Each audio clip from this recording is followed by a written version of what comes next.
Hello,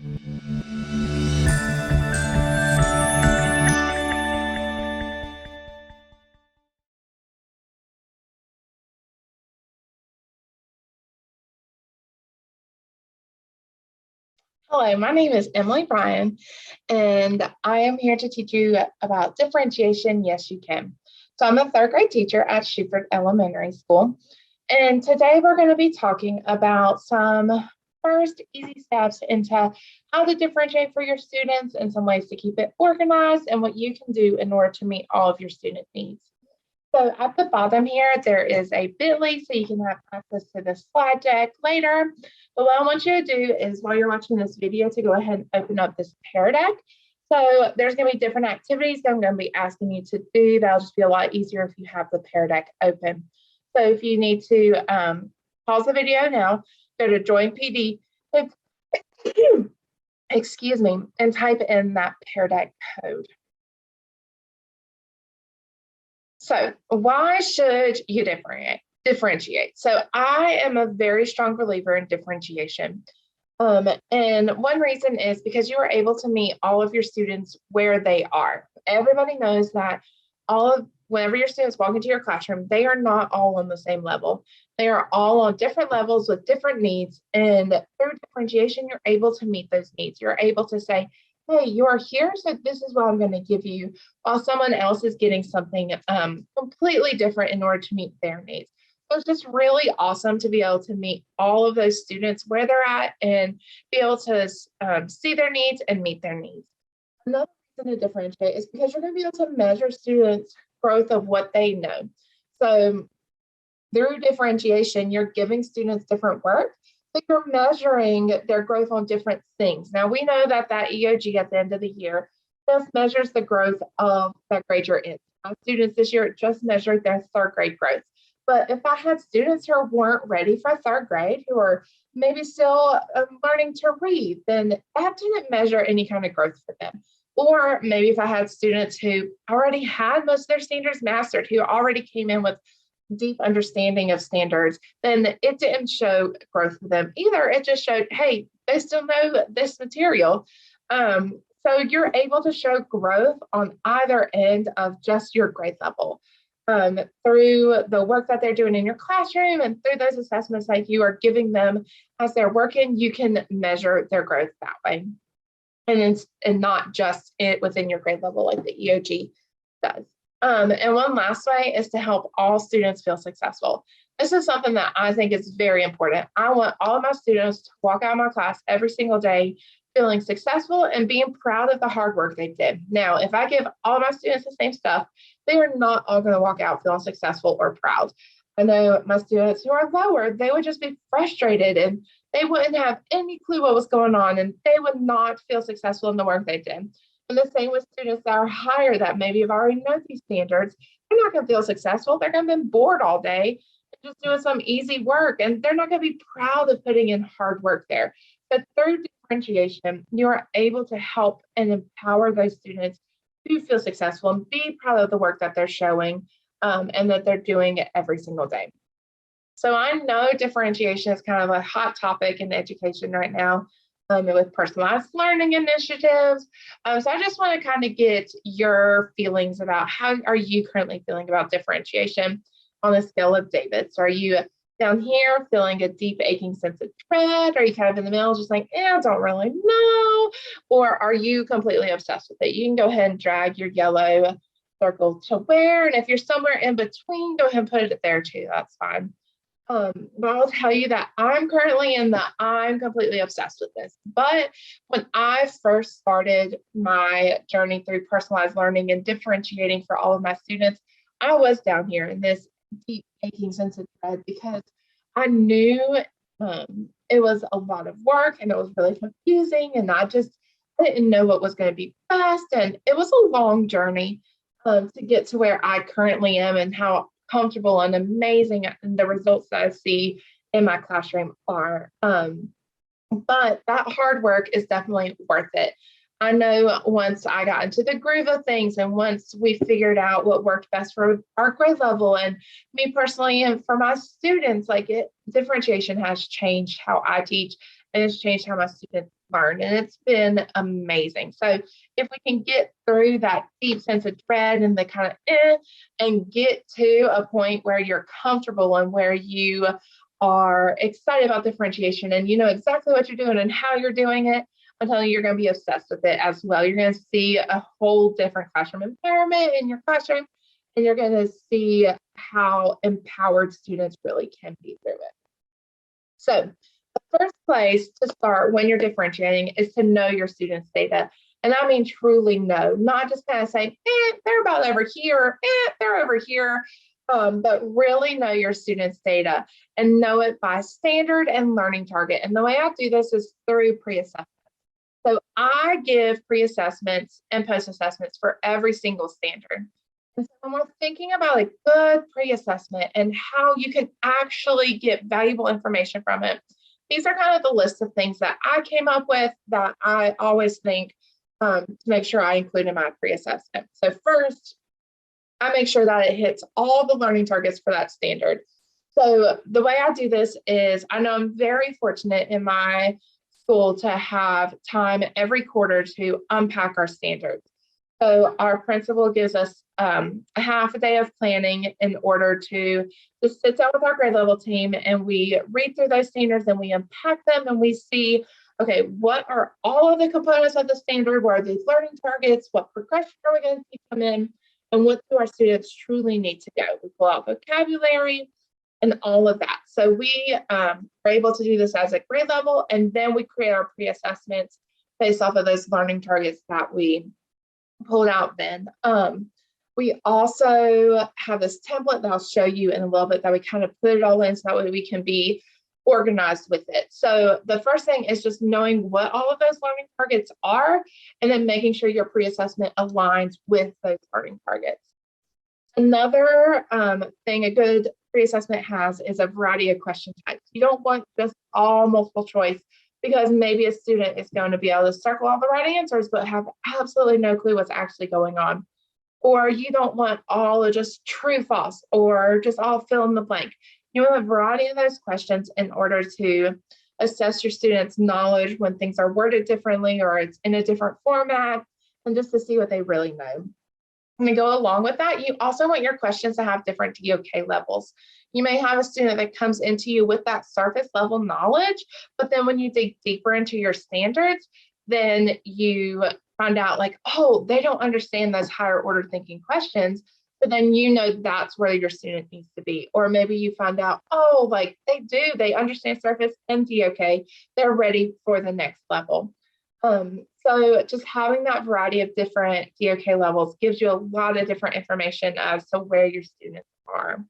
And one last thing that a good pre-assessment has is a way to show your work. So for math, this is a lot simpler. You just have all your students work out all their problems on a piece of paper, number it, keep it organized. I also have students, if like maybe it's geometry, and they're like, I don't know how to tell you the attributes. Like, I'm going to show the work of the attributes. I have them write it out in words and just to show their thinking there. For reading, what I have my students do is underline or highlight their evidence in their passage and put a number next to it so I'm able to match their evidence with what their question is, or write in words a justification of why they chose that answer. That way I can get into their brains and see how they're thinking through these standards, what they actually know. And that just gives me a better sense of how far into the standards their understanding goes or it doesn't go. I'll also, if I'm confused by something, I'm just not really understanding what a student put, I'll also even pull them over and be like, okay, explain to me your thinking here.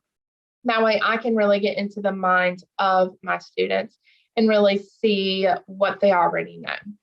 So as we're thinking about those different components, we're going to analyze a pre-assessment. And so what we're going to do is on this slide is we're going to fill in which learning target does it match, what kind of question, what DOK level you think it is, and is there a way to show their work. So if you'll go to the next slide and you'll see a link to our unpacking guide. And this is what a template that my grade level uses to unpack all of our standards. So at the top, you'll see the standard. This is a third grade standard, MD1. And this is what our pre-assessment is, assessing the whole standard. And then you can kind of see like where we pull out vocabulary or think about their prior knowledge. But then down here is our learning targets and the progression. So when you're looking here for what learning target, you're going to look to see, does it align to 1, 2, 3, 4, or 5? And you're just going to put that number in there. And then you can also just kind of use this template, like see how we keep it all organized as a grade level. You'll also be able to find the pre-assessment on that second link.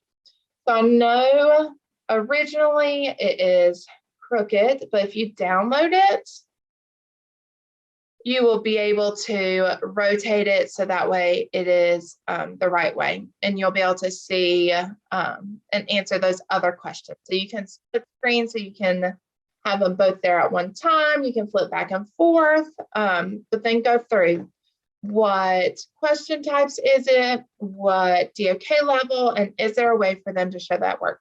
So I want you to pause the video now, and I want you to work through that and then come back after you have it all worked through. So I hope looking through that pre-assessment was kind of helpful in thinking through all those different pieces. So I'm gonna quickly paste in my little cheat sheet so that we can go through this a little bit faster. So whenever I was going through this and I was analyzing my pre-assessment, when I looked at question 1, I said it aligned with learning target 1, which was telling time to the minute. It was a multiple choice level, multiple choice question, and it was just a first DOK level. It was that very surface level. There wasn't any deeper thinking. And I said, yes, there's a way to show their work. So when I'm thinking about this question, what I want my students to show their work as is they can write the time of each clock. So that way I know, okay, they do know how to read those clocks and they can tell me what those different times are. When I am thinking about question number 2, it aligns with learning target number 2, writing the time to the nearest minute. It is a fill in the blank question. They have to go in and write it for themselves. It's still a DOK level 1. And yes, they are showing their work because they're writing out the time. They can even do jumps on the clock to show me, oh, like if they know 5, 10, 15 to kind of jump like that to find the time there.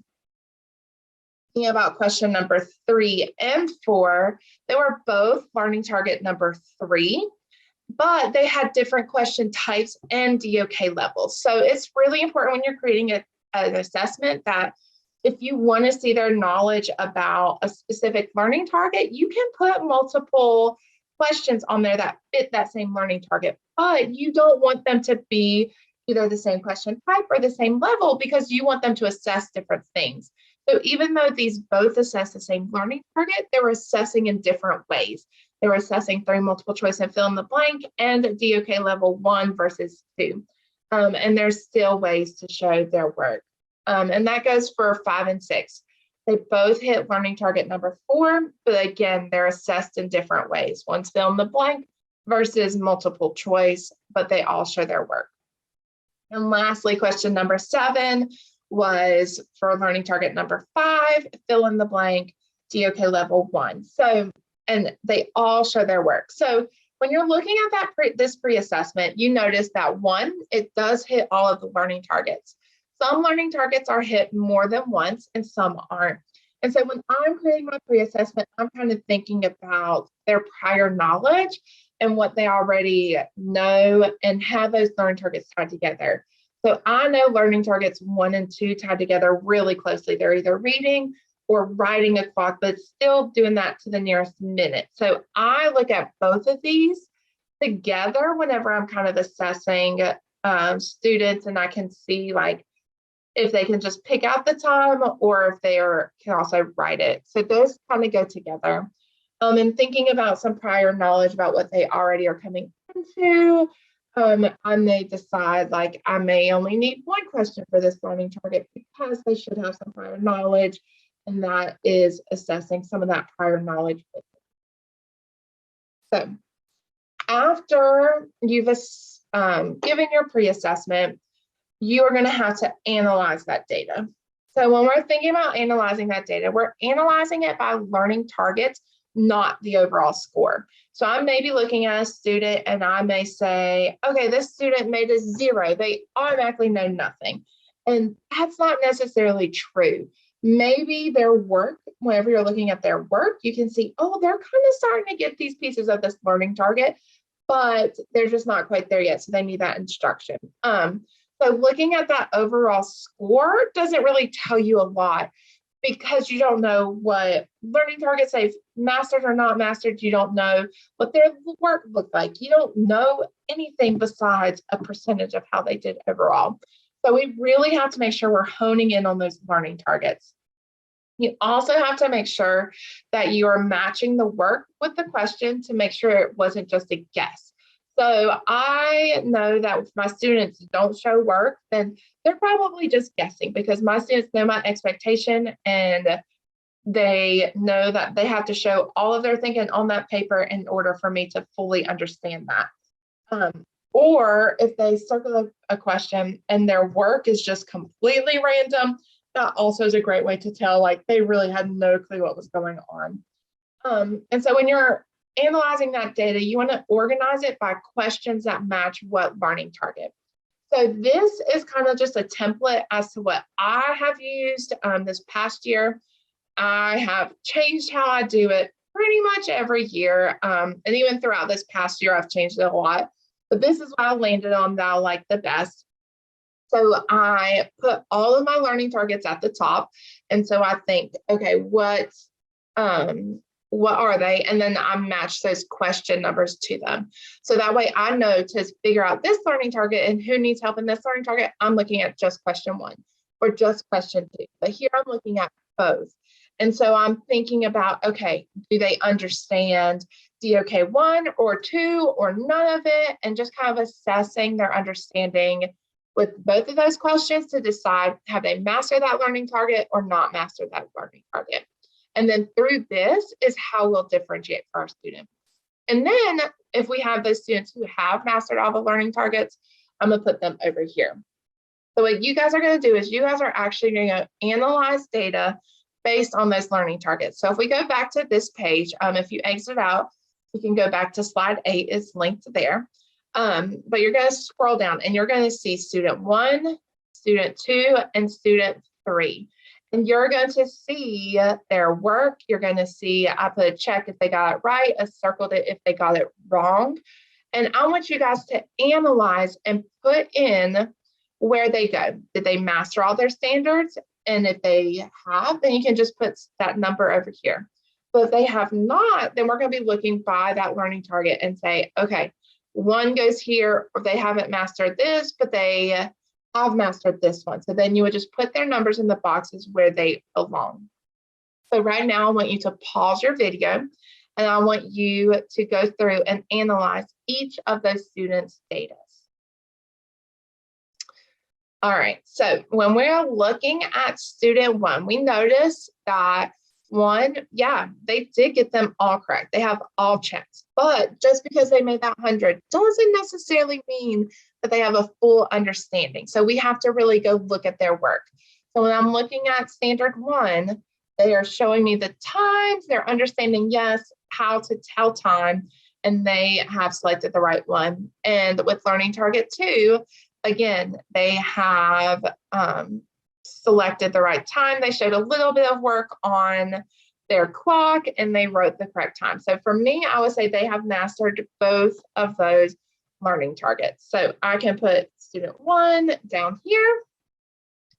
So for number 3, when I'm looking, they drew this beautiful chart. They knew that they were finding an end time. So they were going forwards in time. They knew they were adding.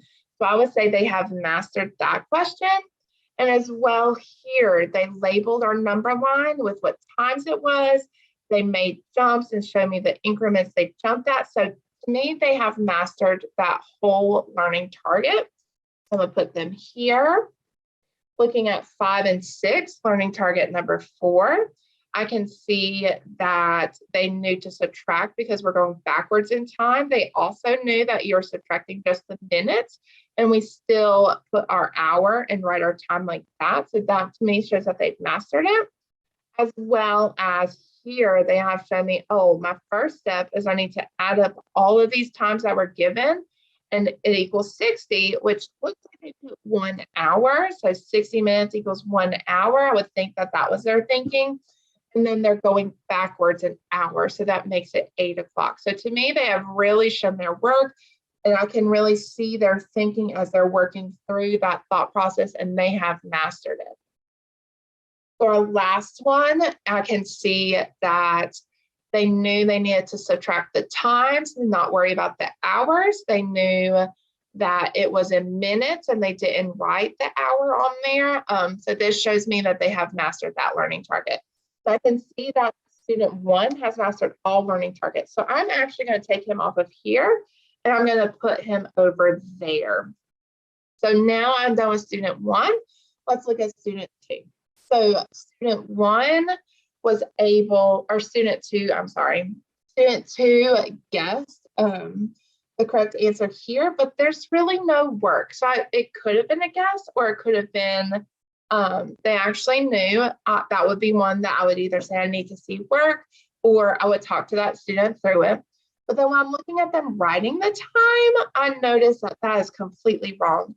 They look like this one is at the 10 and this one's at 7. So that tells me they really do not have an understanding of that standard. So when I think about both of these together, I'm going to think that this student is not mastering here. There's no work. I'm thinking about their evidence over here. I'm going to think that this is a guess. So I'm going to say that student number 2 has not mastered either of those learning targets. So again, here, this student got it wrong, but there's no work. They just wrote a time. So it was 3:12. So if I'm looking at this, I can see that they found the 12 from here, and then they just took 3 from here, maybe just combined them. That's showing me that they really don't understand this standard at all. But this student did get the correct answer up here, but there's no work. There's no showing me that they understand. So when I'm thinking about this learning target, I would say they did not master it, because I don't see work up here where they did get the answer correct, and down here shows me there's not an understanding at all. So I'm going to put them in the not mastered for our 3rd learning target. Looking at our 4th learning target, they missed both. But if I look here, I see that they added this 22 to this 57. So maybe they may have a little bit of concept of what they needed to do with those numbers. But one, looking at this time, 379, I know that they don't have a concept of time, because students who have a concept of time know this is not a real time. And again, down here, there's just a random circle. There's no work. So I'm going to say they have not mastered this either. And then lastly, looking down here, I see that they added our minutes down here and then just came up with a time, which does not show me that they understand that elapsed time. So I'm going to put them all the way across the board in that not mastered learning target. So already we have 2 very different students. One who is showing their work and shows mastery of all those learning targets, and one who has no work and just is guessing, and they are not showing mastery at all. And this is a very good reality of what's going on in our classrooms. So looking here at student 3, I noticed just right away that they only got a couple right, and there's a lot of circles. But I do notice that they are showing me work. So remember, even though they got it wrong, their work is going to show me stuff. So looking at 1, they showed work. They were able to answer and find the time. And looking at question 2, they're able to tell me the time. They did a little work there. So I'm going to say they've mastered both of those standards. So that's student 3. Looking at question number 3, they got it wrong. Let's look at their work. So they added their minutes and said the time, or what time did the bus arrive was 52 minutes. So they knew they were kind of on the right track, They just didn't know that it needed to be a time. So this shows me that this student is probably ready to understand the standard. They just need a little extra help with it. So let's look at this next one. They were able to count on that number line, and they're able to label and say that that's 355. So when they're given that support and thinking about that DOK level 2 question, they were able to figure it out. And without the support, they just put the minutes. So I'm going to still say that the student did not master it, but I would say that that student is ready. Oh, that's the wrong place. I would say that that student is ready to learn that standard. So looking at question number 5 and 6, again, the student knew that they were subtracting, which is right. They're going backwards in time. They're finding their start time, but they gave minutes instead of an actual time. And then looking here, they got 60 minutes, and they didn't even answer this question. So this tells me they kind of were on the right track and then got really confused and just had no idea. So I would say they have not mastered this. Again, like the last learning target, they are having some understanding of this standard. They're just not fully there yet. So this tells me they're ready to learn this learning target as well. So I'm still putting them at the not mastered. But when we're thinking about the not mastered as student 2 and student 3, they're on different levels.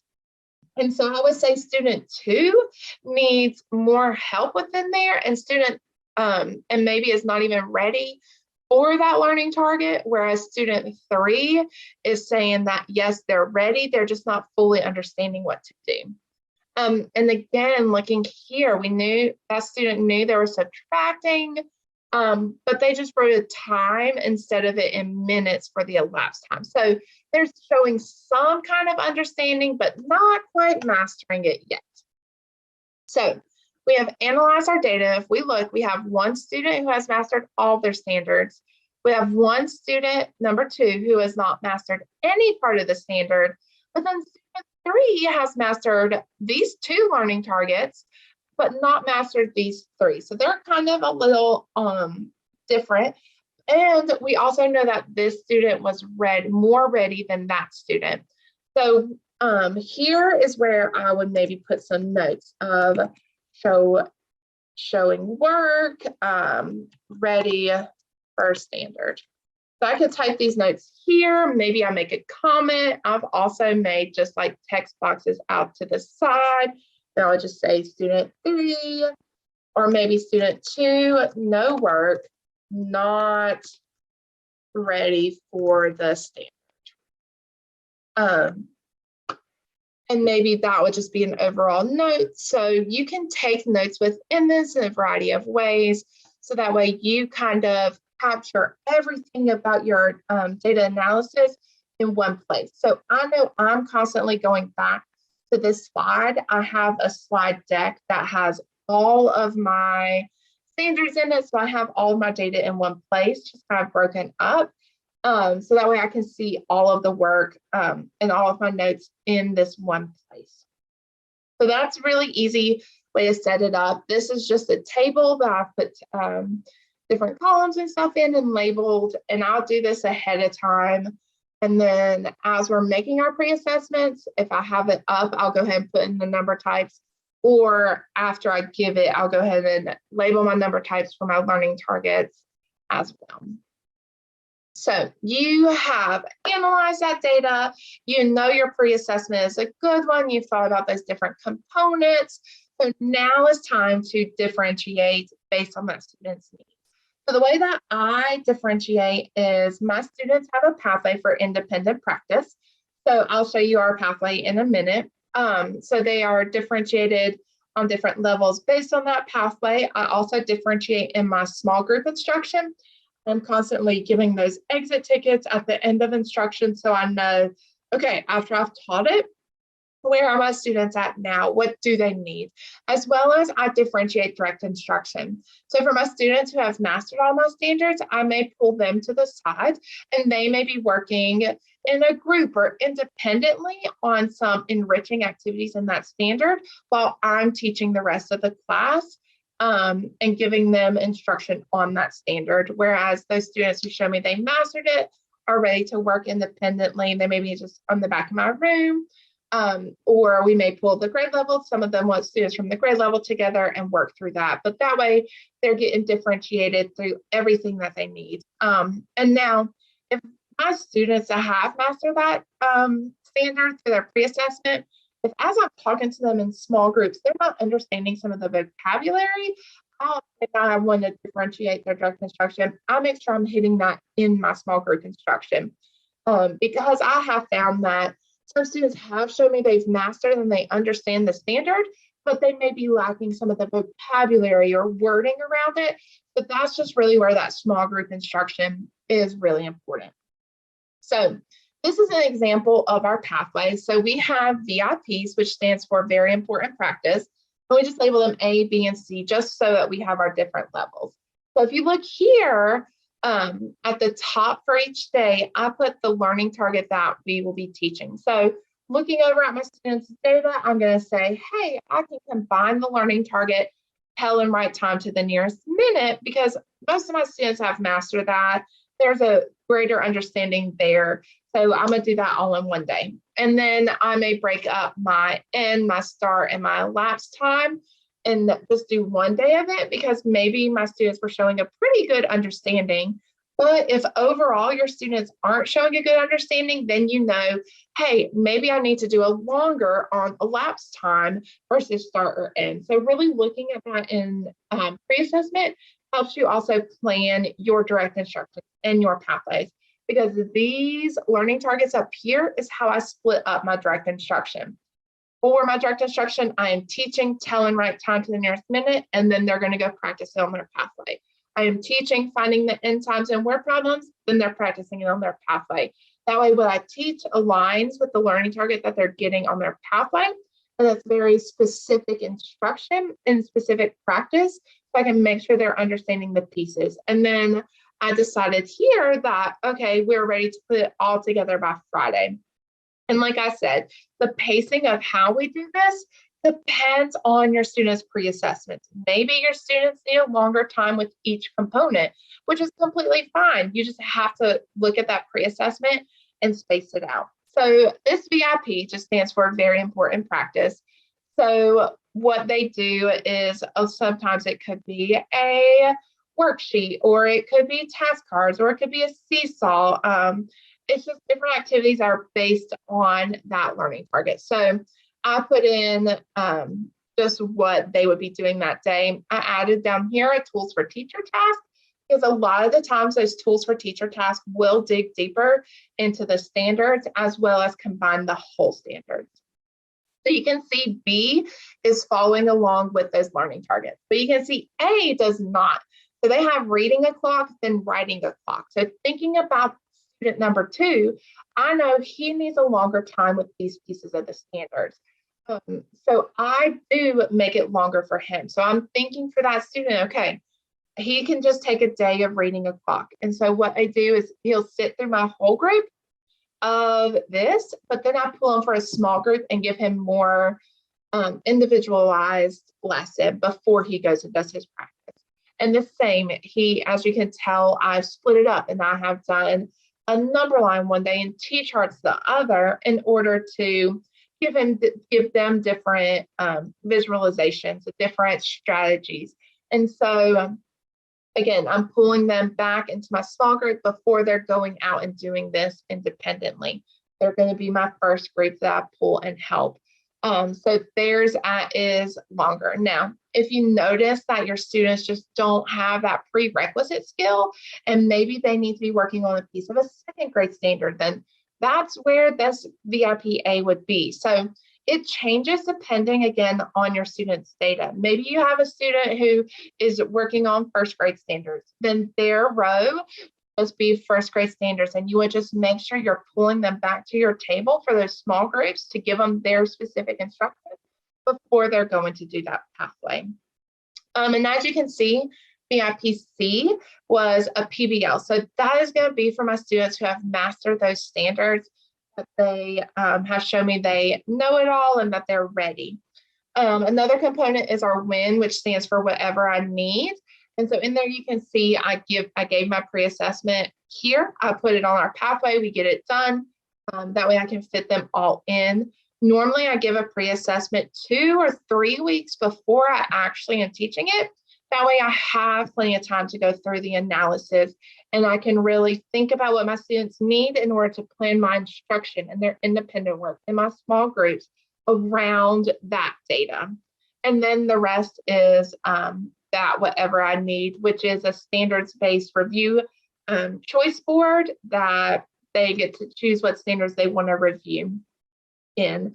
And lastly, we have the PACE, which is personalized activities centered for everyone. So these are normally a little more broad, and maybe they're not hitting that specific learning target, but they're going to combine a few together. And a lot of these, they're either collaborative or they may be on the computer. So as you can see, I'll just put in some examples of those different activities that we would put down here. And we're putting PACE that would be differentiated. So this is still differentiated based on their need, and it would align with how it's paced for their VIP.